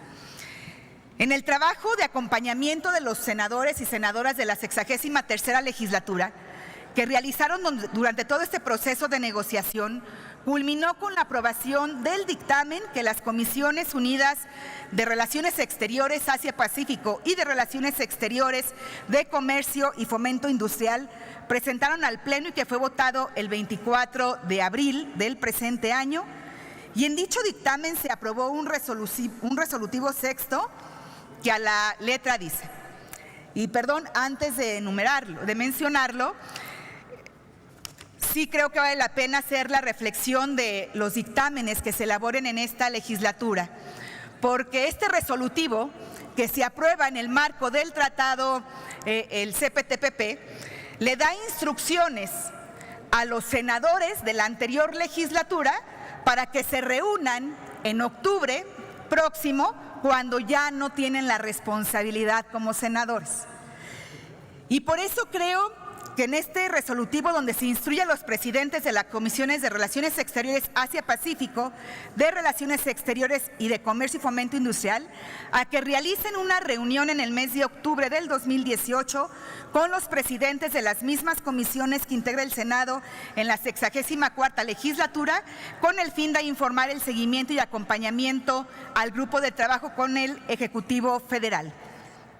Y así le instruye para que en determinado momento este grupo de trabajo, junto con la Secretaría de Economía, de Hacienda y de Relaciones Exteriores, rindan en determinado momento un informe.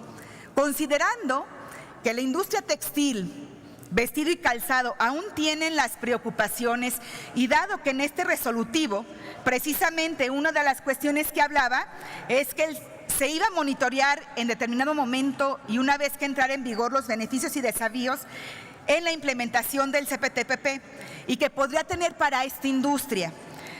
Pero también cuando se firman los tratados paralelos específicamente con Vietnam, se hacen compromisos para que en determinado momento se empiecen los acercamientos o el trabajo con Vietnam y ver de qué manera podemos proteger esta industria en México, porque hay reales preocupaciones. Por lo tanto, lo que yo quiero exponer y someter a esta soberanía como proposición en este punto de acuerdo es primero exhortar al Poder Ejecutivo a través del trabajo que se integró en el marco de las negociaciones para la firma del Tratado Integral y Progresista de Asociación Transpacífico, el CPTPP, para fortalecer la lucha contra el contrabando técnico, donde participan la Secretaría de Economía, de Hacienda y Crédito Público y la PGR, a fin de informar a esta soberanía sobre el seguimiento y acompañamiento a las preocupaciones expresadas por la industria textil, vestido y calzado. Segundo, se exhorta de manera respetuosa al Ejecutivo Federal para informar de igual forma a esta soberanía sobre los acercamientos que desde la fecha de su aprobación, es decir, desde el pasado mes de abril, se ha tenido con la República Socialista de Vietnam para buscar mayores compromisos que otorguen certidumbre a los sectores sensibles. Esto es, a la industria textil, vestido y calzado. Por lo tanto, es lo que presentamos y lo que pedimos en determinado momento su apoyo, porque sin duda lo que fortalece la economía local a la pequeña y mediana empresa es la certeza jurídica y la certeza del acompañamiento tanto del Poder Legislativo como del Poder Ejecutivo. Es cuanto, presidente. Gracias, senadora. Sonido en el escaño de la senadora Malú Micher. ¿Con qué objeto, senadora? Senador, celebro la iniciativa de la senadora de Acción Nacional del estado al que yo pertenezco y me quiero sumar a este extraordinario punto de acuerdo porque sí está afectando seriamente este acuerdo y necesitamos frenarlo. Gracias. Gracias. Bien. Se turna a la Comisión de Comercio y Fomento Industrial y tome nota la Secretaría de las Adhesiones como la de la senadora Malú Micher. En la siguiente ronda de proposiciones Tiene el uso de la tribuna el senador Armando Guadiana Tijerina para presentar a nombre suyo y del senador Ricardo Monreal, del Grupo Parlamentario de Morena, un punto de acuerdo por el que se solicita información sobre los juicios agrarios con condenas al Gobierno de la República en numerario o a cubrir el valor por determinada superficie.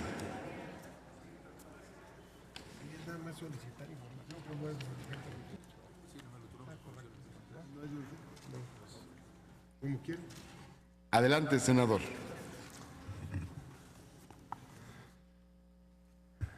Bueno, con la venia, señor presidente, y la venia de las senadoras y senadores.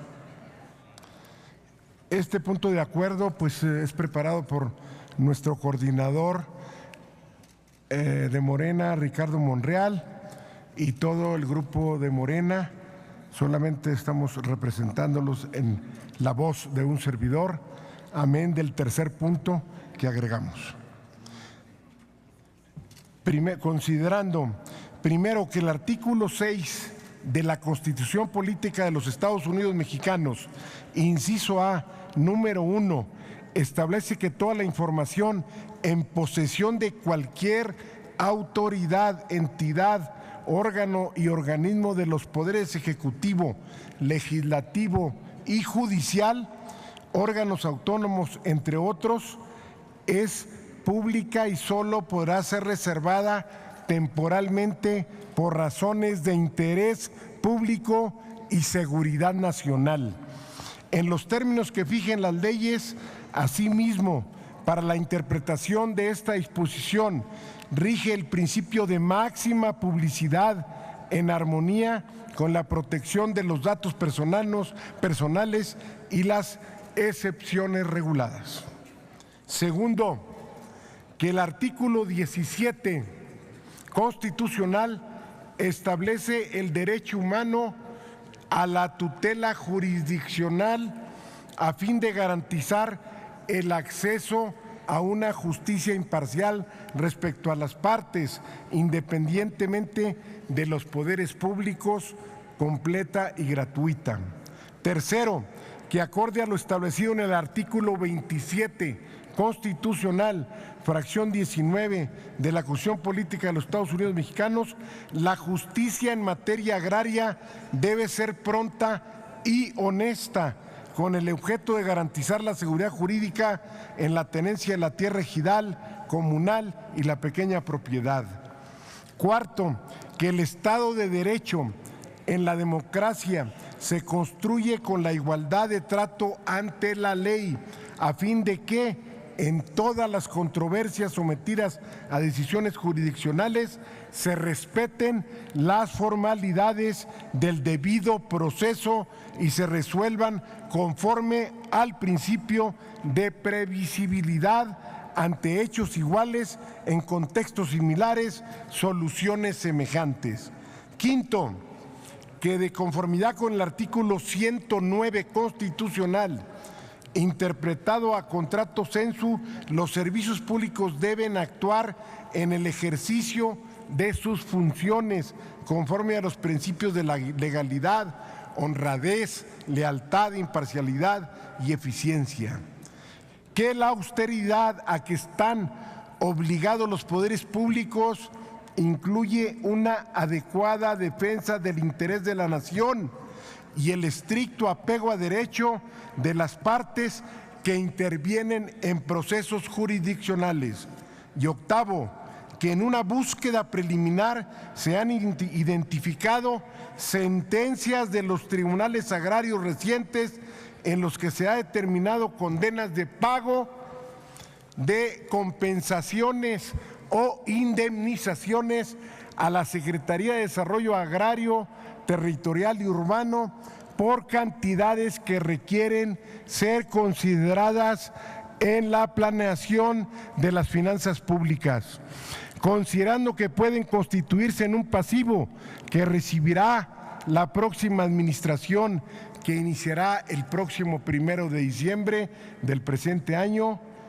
se identifican 3 asuntos que vienen ahí con número de juicio y en los cuales 2, uno en Oaxaca y otro en Veracruz, ya están condenando a que el gobierno federal, a través de la famosa y llevada por todos lados de la SEDATU, la famosa SEDATU, ahora la actriz la que está en boga, condenó a que se paguen 365 millones de pesos en una, 486 en otra, y está en otro juicio de Tuxtepec, Oaxaca.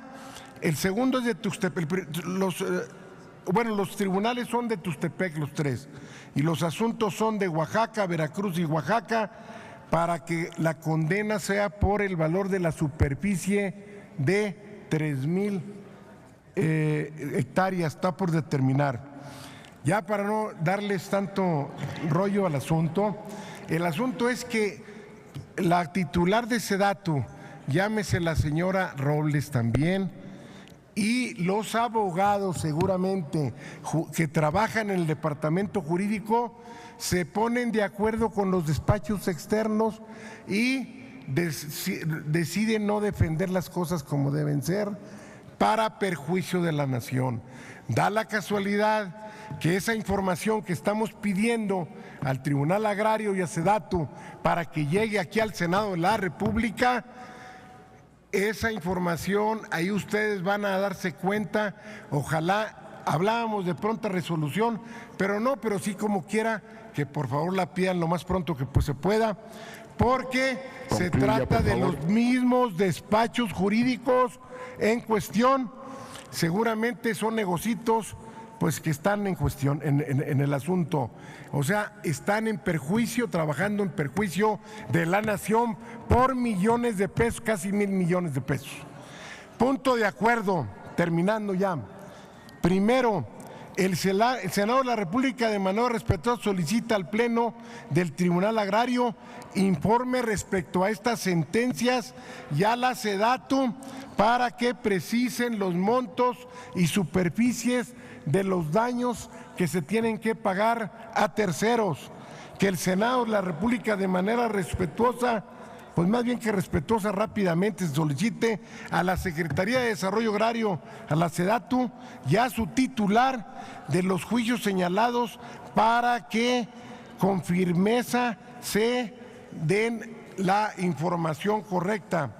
Ya agregamos un tercer punto de última hora, aquí el senador Monreal y un servidor. El Senado de la República exhorta a la misma SEDATU a través de los órganos internos para que, de acuerdo a lo establecido por los artículos 7.5 y 7.8 de la Ley General de Responsabilidad Administrativa, para que aquellos funcionarios que están en sus funciones y que se han conducido con falta de profesionalismo, honradez, lealtad, imparcialidad e integridad sean castigados de inmediato, porque aparte en esos artículos desgraciadamente estaba viendo pues que están muy benignos las sanciones que se otorgan. Hay que reformar también esos artículos a los que acabo de mencionar. Realmente es una vergüenza que en la titular de SEDATU, tan llevada y traída en los últimos días, concluya, senador, por favor. Ya vamos a terminar, mi querido presidente. En tanto rollo, y aquí están otros 3 juicios con daños a la nación por casi 1,000 millones de pesos. Una vergüenza para la Administración Pública Federal y que yo creo que ya no debe pasar, porque ya es el colmo. Ya necesitamos un cambio efectivo y verdadero, ya una cuarta transformación de veras. Muchas gracias. Con la venia, presidente.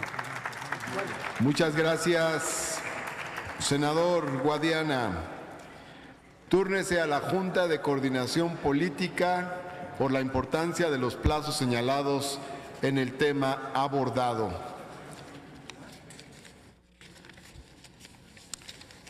En la 7ª y última ronda de puntos de acuerdo, se concede el uso de la tribuna a la senadora Alejandra León Gastelum para presentar a nombre de los senadores de los grupos parlamentarios del Partido del Trabajo y el Partido Morena, un punto de acuerdo para que se instituya un grupo de trabajo que analice la situación del ordenamiento ambiental y regulación de las actividades económicas en la zona de salvaguarda del Golfo de California.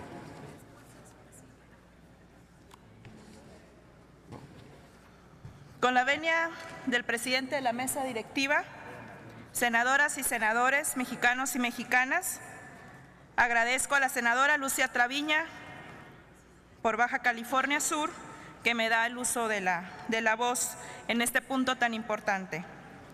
A nombre del Grupo Parlamentario de Morena y del Partido del Trabajo, expongo que derivado de la reforma energética se emite la Ley de Hidrocarburos en el año 2014 y que según esta Ley de Hidrocarburos, zona de salvaguarda es un área de reserva en la que el Estado prohíbe las actividades de exploración y explotación de hidrocarburos.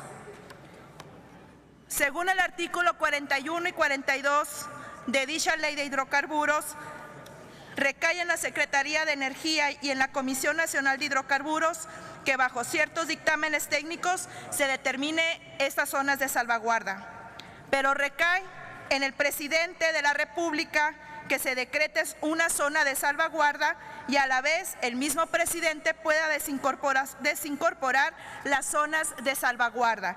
Esto quiere decir que el Poder Ejecutivo es el único que tiene las facultades para determinar cuál es una zona de salvaguarda y después desincorporarlas para su expropiación y explotación de hidrocarburos.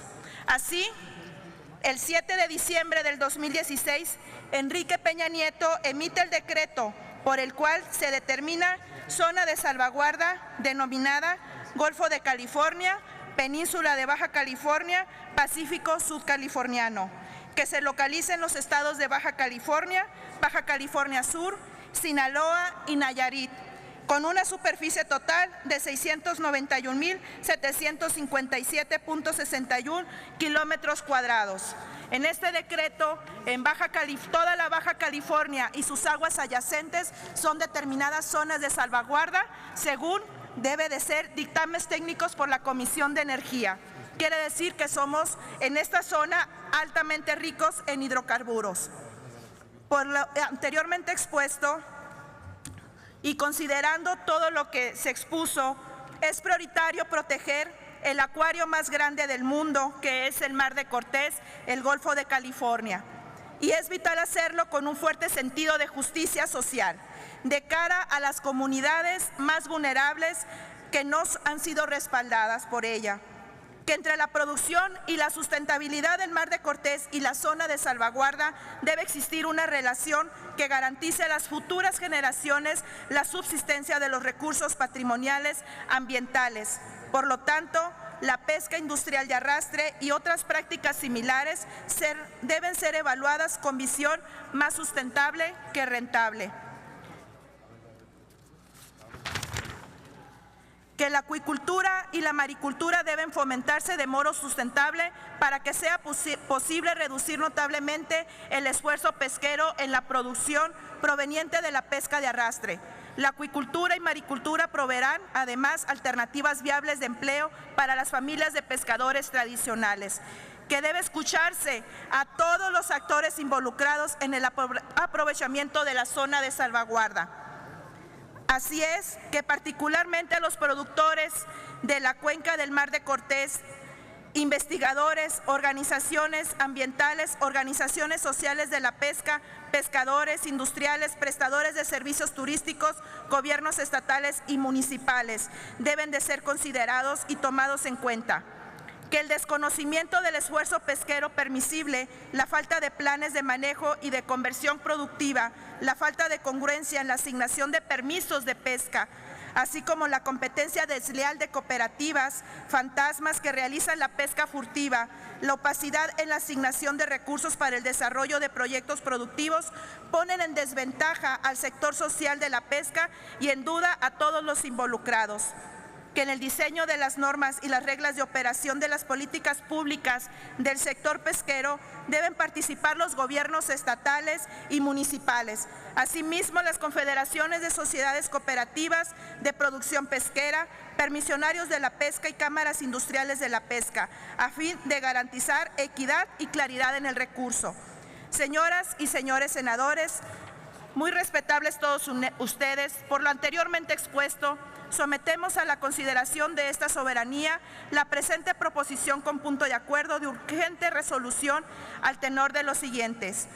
Único, se exhorta respetuosamente a este Senado de la República para que de manera conjunta con el Gobierno federal, así como a los gobiernos estatales y municipales que colinden con la zona de salvaguarda del Golfo de California, Península de Baja California y Pacífico Sudcaliforniano, publicado en el Diario Oficial de la Federación el 7 de diciembre del 2016, instituyan un grupo de trabajo con investigadores, universidades públicas, centros de investigación, sociedad civil organizada, federaciones y confederaciones de sociedades cooperativas de producción pesquera, permisionarios de la pesca, prestadores de servicios turísticos y cámaras industriales de la pesca, y analicen la situación del ordenamiento ambiental y las actividades económicas de la zona de salvaguarda, y emitan recomendaciones a esta soberanía y a los ámbitos de competencia correspondientes,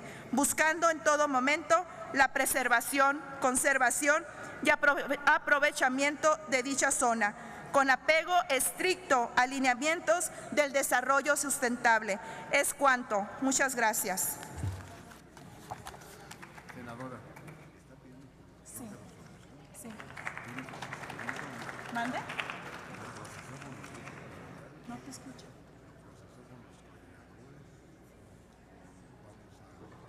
Pues se presentó desde un inicio. No, que se vote de una vez. Es de urgente resolución por las comunidades pesqueras. Gracias.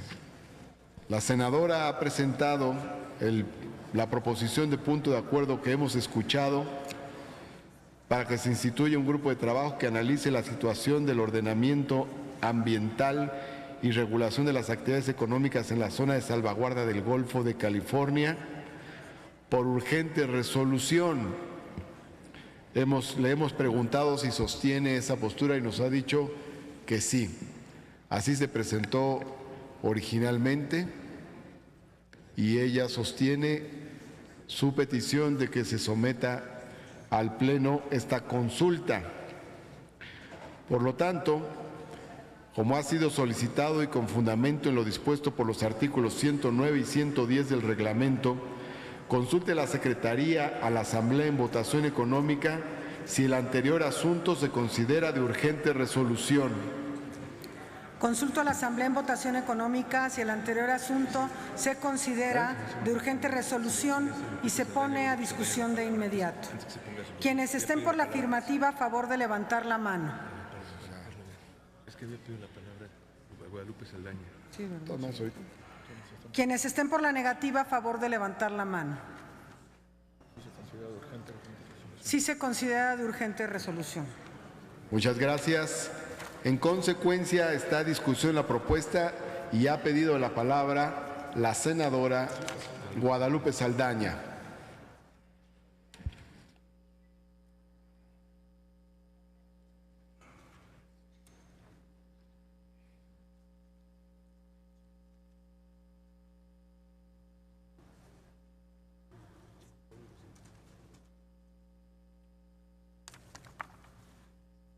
Con el permiso de la mesa, sin duda el tema del ordenamiento ambiental es uno de los grandes pendientes que existe hoy en nuestro país, así como impulsar la planeación integral del territorio considerando el ordenamiento ecológico y el ordenamiento territorial para lograr un desarrollo sustentable.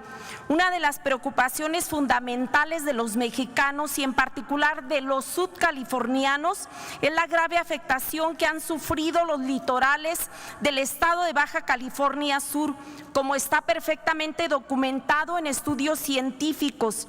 Las especies marinas pesqueras han estado sujetas a un aprovechamiento por encima de los niveles máximos de sustentabilidad, lo cual ha llevado a una profunda disminución de los stocks reproductivos. Quiero citar como un ejemplo cómo en los últimos años más de 300 embarcaciones que se dedican a la pesca de camarón arrastran impunemente durante varios meses al año de manera inmisericordia el suelo marino de la bahía Sebastián Vizcaíno, que es área natural protegida en nuestro estado. Enfrentamos todo el año el impacto, entre otros, de los barcos camaroneros al utilizar redes de arrastre que destruyen el fondo submarino, además de presentar una captura incidental de fauna de acompañamiento de más del 50% en peso de la pesca del camarón, de barcos palangreros al utilizar largas líneas de pesca con una gran cantidad de anzuelos distribuidos en toda la longitud de la línea de pesca, que puede ser de kilómetros, captura indiscriminadamente especies reservadas a la pesca deportiva, especies comerciales como tiburones y protegidos como tortugas y mamíferos marinos. Por supuesto que nos sumamos al punto de acuerdo y si nos permiten integrar este grupo de análisis y de investigación, porque mi estado forma parte de estos estados que han sido, que este decreto llega a esta parte y por supuesto que tenemos que ver por la sustentabilidad y este decreto, uno de los objetivos era eso, que nuestra sustentabilidad y el turismo siga siendo el principal baluarte de estados como Baja California Sur. Entonces me sumo, presidente, y si se pone a consideración integrar la comisión, también nos sumamos. Muchas gracias.